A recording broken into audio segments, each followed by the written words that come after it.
दोस्तों, एक ऐसी दुनिया है जहां लोग पानी की बूंद बूंद को तरस रहे हैं। डेली का काम बिना पानी के करने पर मजबूर हैं। कैसे करेंगे, क्योंकि उन्हें पीने तक का भरपूर पानी नहीं मिल रहा। लेकिन जैसा हमेशा होता है ना, अमीरों के पास चाहे दुनिया में कैसी भी मुसीबत क्यों ना जाए, उन्हें परेशानी नहीं होती। वैसा ही कुछ यहाँ पर भी है दोस्तों। बड़ी बड़ी प्राइवेट कंपनी ने जमीन के अंदर पानी निकालने के लिए मशीन लगा दी है, क्योंकि अभी भी कहीं कहीं ऐसी जगह है जहाँ जमीन के अंदर से पानी निकाला जा सकता है, और उन जमीनों से जितना भी पानी निकलता है उसे शहरों में सप्लाई कर दिया जाता है, जहाँ पर अमीर लोग रहते हैं। लेकिन गरीब लोग बेचारे गाँव में रहने पर मजबूर है। उन्हीं गरीब लोग में होम्स परिवार भी रहता है दोस्तों, जिसमें पिता अर्नेस्ट, माँ कैथरीन, बड़ी बेटी मैरी और छोटा बेटा जेरोम शामिल है।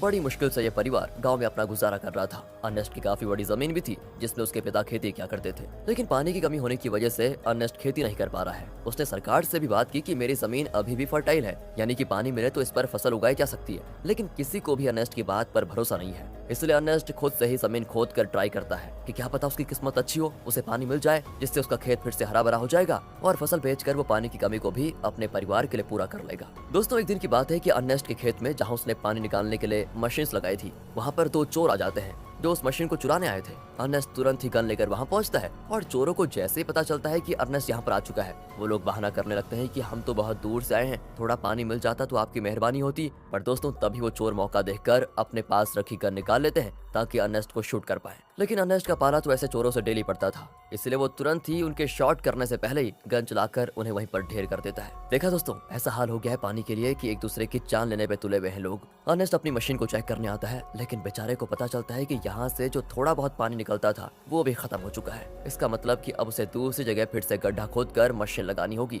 ताकि वहाँ से पानी निकाला जा सके। अर्नेस्ट अब जेरोम के साथ वाटरमैन के पास जाता है। दोस्तों, वाटरमैन ऐसे लोगों का ग्रुप है जो प्राइवेट कंपनी के लिए काम करते हैं, बड़ी बड़ी मशीनों को लगाना ताकि अंदर से पानी निकाला जा सके, और ये पानी शहर में सप्लाई किया जाता है। वैसे अर्नेस्ट इन लोगों को शराब या खाने पीने की चीजें डिलीवर करने का काम करता है। वो शहर से सारी चीजें अपने गधे पर लाद कर लेकर आता है और इन वाटरमैन को दे देता है। उन्हीं वाटरमैन में मैक्स नाम का एक आदमी भी शामिल है, जिससे अर्नेस्ट की थोड़ी अच्छी पहचान होती है। अर्नेस्ट मैक्स से कहता है कि देखो भाई, तुमने यहाँ बड़ी मशीन लगाने का काम शुरू कर दिया है। यहाँ से थोड़ी दूर मेरा खेत है जहाँ पानी आता था वैसे, लेकिन तुम्हारे यहाँ वो बड़ी मशीन लगाने की वजह से जो थोड़ा बहुत पानी मेरे खेत को मिलता था, अब वो भी बंद हो गया है। क्या तुम अपनी इन बड़ी मशीनों की लाइन दूसरी जगह नहीं लेकर जा सकते? मैक्स कहता है कि ये तो मेरा काम नहीं है, तुम्हें बात करनी है तो तुम हमारे बॉस से जाकर कर सकते हो। अर्नेस्ट को पता होता है कि बॉस तो उसकी सुनने वाला है नहीं, इसलिए वो बेचारा अपना छोटा सा मुंह लेकर जेरोम के साथ घर आने के लिए निकल आता है। लेकिन जब इंसान की किस्मत खराब हो तो उसके साथ बुरी चीजें होने में टाइम नहीं लगता। ऐसा ही अर्नेस्ट के साथ भी हो जाता है। आते समय उसके गधे का पैर पत्थर से टकराने की वजह से वो नीचे गिर जाता है, और गिरने की वजह से उसकी एक टांग टूट जाती है। बेचारा गधा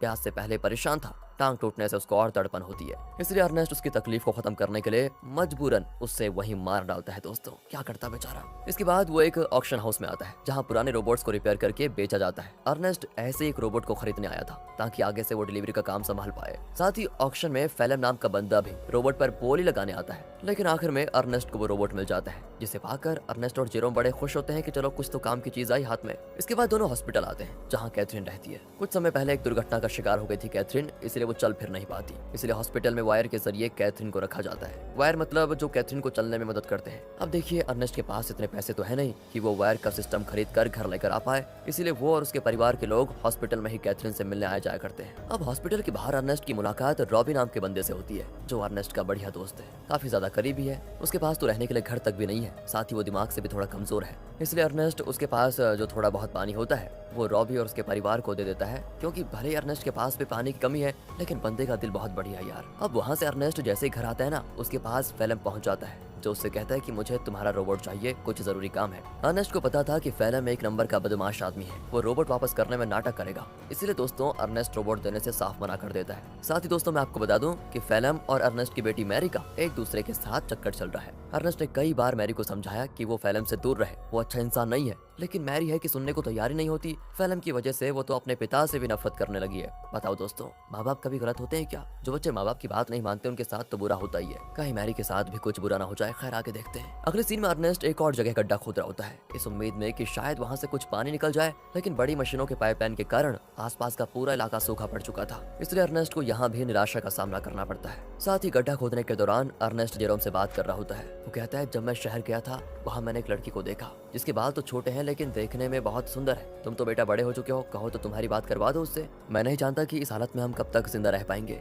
इसलिए हमारे पास जो भी पल बचे उन्हें अच्छे से जी लेना चाहिए हमें। और दोस्तों, ऐसी बात बेटी आपस में बात करते हुए कुछ टाइम एक दूसरे के साथ बढ़िया तरीके से बिताते हैं। इसके बाद अर्नेस्ट जैसे ही घर आता है, मैरी उससे कहती है मुझे पैसे चाहिए पापा, मैं फेलम के साथ जा रही हूँ, मुझे यहाँ पर बहुत घुटन हो रही है। अर्नेस्ट कहता है घुटन हो रही है? मैंने बचपन से तुम्हें पाल पोस के बड़ा किया, सब कुछ देने की कोशिश की तुम्हें, और फिर भी तुम ऐसी बातें कर रही हो। मैरी तो ऊपर से जवाब देती है, कहती है हम यहाँ पर जी नहीं रहे, सर्वाइव कर रहे हैं और मुझे ऐसी जिंदगी चाहिए ही नहीं। अर्नेस्ट के लाख समझाने पर भी जब मैरी नहीं मानती तो अर्नेस्ट मैरी को कमरे में बंद करके खिड़कियों पर कीड़े लगा देता है ताकि वो फेलम से मिल ना पाए। अब अर्नेस्ट जैसे सप्लाईज लेने के लिए शहर जाने वाला होता है तभी उसको पता चलता है कि रोबोट गायब है। ये देखकर उसकी हालत खराब, वो परेशान हो जाता है। वो समझ चुका था कि ये काम तो फेलम के अलावा कोई दूसरा कर नहीं सकता। वो वहाँ से तुरंत वाटरमैन के पास आता है ताकि उनसे पूछ सके कि क्या फेलम यहाँ पर आया था कि नहीं। पर वहाँ पर आते ही मैक्स और बाकी वाटरमैन मिलकर अर्नेस्ट पर धावा बोल देते हैं दोस्तों, और जमकर उसकी पिटाई करने लगते हैं। उनका कहना होता है कि तुमने हमारी सप्लाई चुराई, जो हमारी मेहनत की कमाई थी, जिसे तुमने शायद कहीं और बेच दिया होगा। अर्नेस्ट कहते हैं अरे ये क्या कह रहे हो तुम, मैं खुद यहाँ तुमसे पूछने आया था कि क्या फेलम मेरा रोबोट लेकर यहाँ आया था या नहीं, लेकिन उल्टा तुम लोग मुझे ही मार रहे हो। दोस्तों अर्नेस्ट यहाँ पर समझ चुका था कि जरूर फेलम ने शहर से मेरे बदले सप्लाईज ले ली और उसे वाटरमैन को देने के बजाय चुरा कर कहीं और लेकर चला गया। इसलिए दोस्तों अर्नेस्ट जैसे तैसे वाटरमैन से पीछे छुड़ाकर फेलम को ढूंढने के लिए निकल जाता है, जो उसे मिल भी जाता है। साथ ही अर्नेस्ट का शक भी सही था, उसने ही सप्लाईज चुराई थी दोस्तों, जिससे वो बड़े आराम से खा पी रहा था। इसलिए अर्नेस्ट गन पॉइंट पर लेकर फेलम को डरा देता है और उसे वाटरमैन के पास ले जाने लगता है, ये बताने के लिए कि सप्लाईज मैंने नहीं फेलम ने चुराई थी। आगे बढ़ते हुए दोनों काफी ज्यादा थक चुके थे। अर्नेस्ट सबसे ज्यादा थक चुका था और साथ ही साथ उसका पानी भी खत्म हो चुका था। इसीलिए दोस्तों फेलम अर्नेस्ट को बहकाने की कोशिश करता है कि मैंने सप्लाईज की थोड़ी शराब पी ली थी और थोड़ी बची है, मेरी मानो तो बची हुई शराब हम दोनों आधा आधा बांट कर पी लेते हैं। ज्यादा से ज्यादा वाटरमैन क्या करेंगे, मुझे मारेंगे ही ना, लेकिन अगर हमने पिया नहीं तो हम प्यास से जरूर मर जाएंगे। इस पर अर्नेस्ट मान जाता है, लेकिन जैसे ही वो फेलम को रस्सियों से आजाद करता है फेलम उस पर ही हमला कर देता है। बेचारा अर्नेस्ट पहले से ही थका हुआ था और मार खाने की वजह से उसका काफी ज्यादा खून बहने लगता है। इसके बाद तो फेलम जबरदस्ती बाकी सारी शराब अर्नेस्ट के मुंह में डाल देता है ताकि जब वाटरमैन उसे देखे तो उन्हें यकीन हो जाए कि अर्नेस्ट ने ही सप्लाई चुराई थी और उसी ने उनकी शराब पी ली। इतना ही नहीं दोस्तों, फेलम अर्नेस्ट को मार मार कर रोबोट के साथ ही रस्सी से उसको बांध देता है ताकि दुनिया को लगे कि रोबोट ने आउट ऑफ कंट्रोल होकर अर्नेस्ट पर हमला कर दिया, जिससे उसकी जान चली गई। और होता भी ऐसा ही है, बेचारा अर्नेस्ट मारा जाता है दोस्तों, और सभी लोगों को लग रहा था कि रोबोट ने अर्नेस्ट की जान ली। दोस्तों हमेशा अच्छे लोगों के साथ बुरा ही क्यों होता है यार। अगले सीन में जेरोम अपने पिता को खोने के बाद बहुत उदास बैठा होता है। वो सारा गुस्सा रोबोट पर उतार कर उसे तोड़ने की कोशिश कर रहा होता है, क्योंकि अभी तो उसने ये मान लिया है कि रोबोट ने ही उसके पिता की जान ली, लेकिन हम सब जानते हैं कि सच्चाई क्या है। तब वहाँ पर फेलम आकर जेरोम से कहता है रोबोट को तोड़कर क्या मिलेगा, ये आगे चलकर हमारे काम आएगा, इसलिए इसको तोड़ो मत, और तुम चिंता मत करो, मैं हूं ना, मैं तुम्हारे परिवार को संभालूंगा, तुम्हारे और मैरी का अच्छे से ख्याल भी रखूंगा। पता हो दोस्तों, कातिल मसीहा बनने की कोशिश कर रहा है। अगले सीन में दिखाते हैं कि फेलम मैक्स के पास आकर कहता है मुझे पानी की एक पाइपलाइन चाहिए ताकि उसकी मदद से मैं अर्नेस्ट की जमीन पर खेती कर सकूं। मैक्स कहता है मैं क्या तुम्हारा कोई नौकर हूं, जो तुम कहोगे और मैं कर दूंगा। तो फेलम उससे कहता है कि अच्छा तुम्हें मानना पड़ेगा दोस्त, मानना पड़ेगा। वो दोस्तों उसका चाकू दिखाते हुए कहता है ये चाकू तो याद है तुम्हें, उस दिन जब सप्लाईज लेकर तुम लोगों ने अर्नेस्ट पर हमला किया था, तब ये चाकू अर्नेस्ट ने तुमसे ले लिया था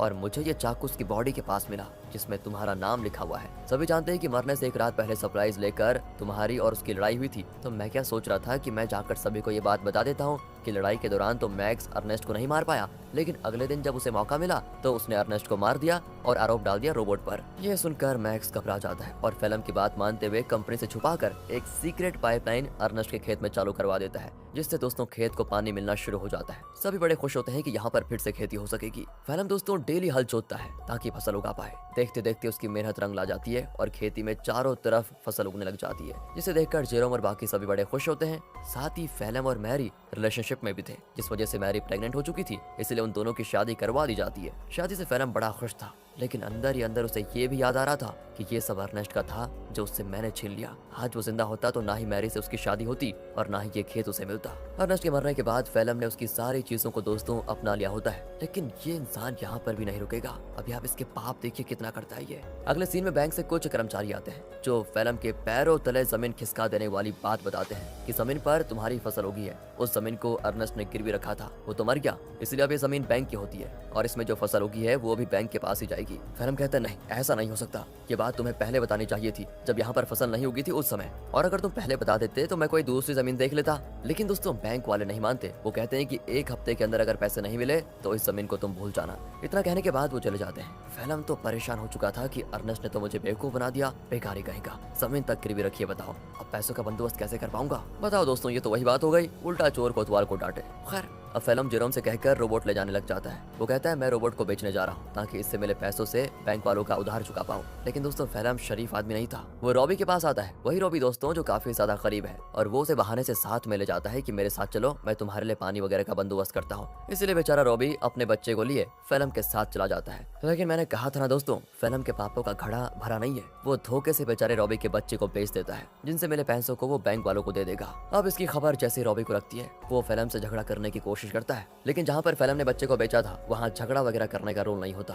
बच्चा बिक गया तो डील कभी नहीं टूटेगी, इसलिए वो बदमाश लोग रॉबी को शूट करके मार देते हैं दोस्तों। साथ ही वो फेलम को भी शूट करने की कोशिश करते हैं, क्योंकि उन्हें तो लगा था कि फेलम रॉबी की परमिशन के साथ उसके बच्चे को बेच रहा है। इसलिए फेलम जैसे तैसे अपनी जान बचाकर दोस्तों वहाँ से भाग ही जाता है। साथ ही वो रोबोट को वहीं छोड़ देता है, क्योंकि उसे जेरोम को भी तो बताना है कि ये पैसे बच्चे को बेचकर नहीं बल्कि रोबोट को बेचकर आए हैं। क्या कहें दोस्तों, कितना बुरा आदमी है यार फेलम। तभी तो दोस्तों अर्नेस्ट अपनी बेटी मैरी को मना कर रहा था इसके साथ रहने के लिए। अगले सीन में बैंक को पैसा देने की वजह से जमीन फिर से फेलम की हो जाती है, तो वहीं रोबोट आगे बढ़ते हुए अपने ओरिजिनल ओनर के पास जाने के लिए निकल पड़ता है। क्योंकि जब वो बदमाश लोग फेलम और रॉबी को शूट कर रहे थे तो कुछ गोली रोबोट को भी लग गई थी, जिससे हुआ ये कि रोबोट की डिफॉल्ट सेटिंग ऑन हो गई और इसीलिए वो अपने ओरिजिनल ओनर के पास जा रहा है, जो कि शहर में रहता है और ओनर का नाम है केल्विन। वो जैसे उस रोबोट को देखता है तो बिल्कुल हैरान हो जाता है कि ये किसका रोबोट घूमकर वापस मेरे पास आ गया। उस रोबोट पर दोस्तों अर्नेस्ट का नाम लिखा हुआ था, इसलिए केल्विन रेडियो के जरिए अर्नेस्ट से संपर्क करने की कोशिश करता है ताकि वो आगे आए और अपने रोबोट को वापस लेकर जाए। जेरोम तो जैसे रेडियो को ऑन करता है तो बिल्कुल हैरान हो जाता है कि फेलम ने तो कहा था कि उसने रोबोट को बेच दिया, अब ये केल्विन बता रहा है कि रोबोट उसके पास है। इसलिए दोस्तों वो डिसाइड करता है कि अगर केल्विन रोबोट वापस देना चाहता है तो कोई नहीं, ये तो बहुत अच्छी बात है, मैं जाकर उसको ले लेता हूँ। अगले सीन में जेरोम को रॉबी की पत्नी दिखाई देती है, जो रॉबी और उसके बच्चे के वापस न आने पर सदमे में जा चुकी थी। वो एक गुड़िया लेकर रॉबी और अपने बच्चे के आने का इंतजार करती है। सच में दोस्तों बेचारी के साथ बहुत बुरा हुआ ना। एंड इस चीज को देखकर जेरोम को लगता है कि जरूर कुछ तो बात है जो फेलम छुपा रहा है। जिसके बाद वो शहर के बॉर्डर पर आता है, लेकिन 18 साल से कम होने की वजह से गार्ड्स उसे शहर में जाने नहीं देते। तब वहाँ पर एक लड़की आती है जिसका नाम अना है। वो जेरोम से कहती है मेरे पास आ जाओ, मैं तुम्हें शहर भिजवा सकती हूँ, वो भी बहुत कम पैसों में। जेरोम जैसे ही अना को देखता है तो बिल्कुल हक्का बक्का हो जाता है, क्योंकि वो हूबहू वैसी होती है जैसा कि अर्नेस्ट ने उसे छोटे बालों वाली उस लड़की के बारे में बताया था। याद है ना दोस्तों, जब अर्नेस्ट जेरोम से कह रहा था कि तुम्हारी शादी कर लेते हैं, उससे बात कर लेते हैं तुम्हारी, तो दोस्तों जेरोम उससे फिर अर्नेस्ट के बारे में पूछता है, लेकिन वो तो जानती ही नहीं अर्नेस्ट को। जेरोम भी आगे कुछ नहीं कहता और इसके बाद वो जेरोम को शहर तक जाने वाली सामान की गाड़ी में छुपा कर बैठा देती है और उसकी मदद से जेरोम शहर पहुंच जाता है। अब शहर आने के बाद जेरोम केल्विन से मिलता है, जो उसे उसका रोबोट वापस कर देता है। रोबोट को जो गोलियां लगी थी केल्विन ने उसे भी रिपेयर कर दिया था,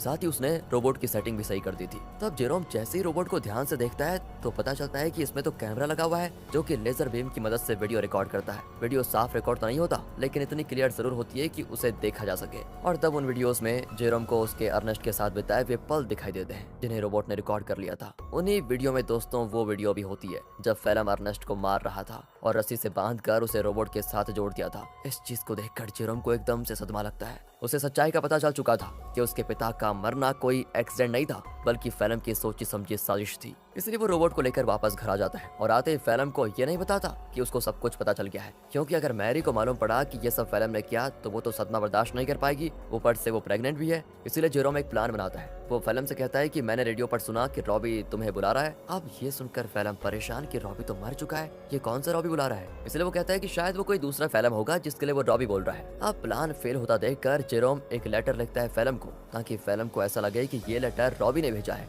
और वो उसे उसी जगह पर बुला रहा है जहाँ पर अर्नेस्ट मरा था। लेटर देखकर फेलम समझ चुका था कि कुछ तो गड़बड़ी है, मुझे वहाँ पर जाकर देखना ही पड़ेगा। इसीलिए वो उसी जगह पर जाता है जहाँ पर उसने अर्नेस्ट को मारा था। आगे बढ़ते हुए उसे जमीन पर बना हुआ गड्ढा दिखाई नहीं देता और गलती से वो उसे गड्ढे में गिर जाता है, जहाँ गिरने से उसका पैर टूट चुका था और वो मदद के लिए चिल्ला रहा होता है। तब वहाँ पर जेरोम गन लेकर आता है। उसे इतने गुस्से में देखकर फेलम समझ जाता है कि जेरोम को सब कुछ पता चल चुका है और ये सारा प्लान जेरोम का ही था। तो फेलम जेरोम को बहलाते हुए कहता है, देखो जो हुआ मैं उसके लिए शर्मिंदा हूँ, मुझे माफ कर दो, लेकिन देखो मैंने मैरी और तुम्हारे कितना अच्छे से ख्याल रखा, अगर मुझे कुछ हुआ तो मैरी ये सदमा बर्दाश्त नहीं कर पाएगी, इसलिए मुझे जाने दो। लेकिन जेरोम उसकी एक नहीं सुनता और सीधे फेलम को शूट करके मार डालता है। इसके बाद वो रोबोट की मेमोरी भी रेज कर देता है ताकि कभी मैरी ये सब कुछ देख ही ना पाए। वो नहीं चाहता कि मैरी कभी कुछ इसका सच जाने। कुछ दिन गुजर चुके थे। फेलम के घर न आने पर मैरी बहुत परेशान होती है। जेरोम कहता है कि वो अच्छा इंसान कभी था ही नहीं, तुम्हें छोड़कर वो भाग गया। और ये सुनकर मैरी एकदम उदास हो जाती है और अपने दिल से फेलम के लिए प्यार खत्म कर देती है। दोस्तों उल्टा वो उससे नफरत करने लगती है। जेरोम ने बड़ी शांति से अपना बदला ले लिया। इसके बाद जेरोम और मैरी घर चलाना शुरू करते हैं, क्योंकि खेत उन्हें मिल चुका था। उन्हीं फसल को बेचकर वो पैसे जमा करेंगे ताकि अपनी माँ को हॉस्पिटल से घर लेकर आए। और इसी मिक्स फीलिंग के साथ दोस्तों ये मूवी यहाँ पर खत्म होती है। बाकी बाकी अगर आपको वीडियो अच्छी लगी हो, एक्सप्लेनेशन अच्छा लगा हो तो लाइक कीजिए, चैनल को